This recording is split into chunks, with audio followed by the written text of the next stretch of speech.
Ne tuttun elimde, ne attın beni. Özgür ellere mi taşıdın beni?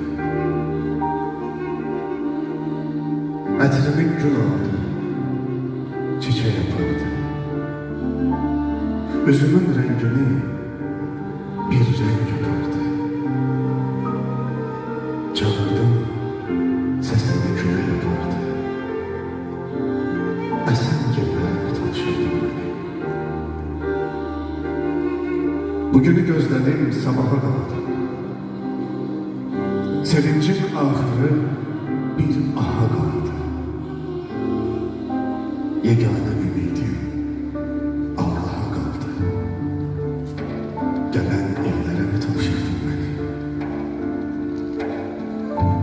Dağlara çay düştü, haber tutmadı.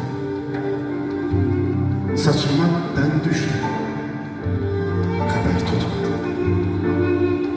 Ayrıldı, gen düşmüş, haber tutmadı.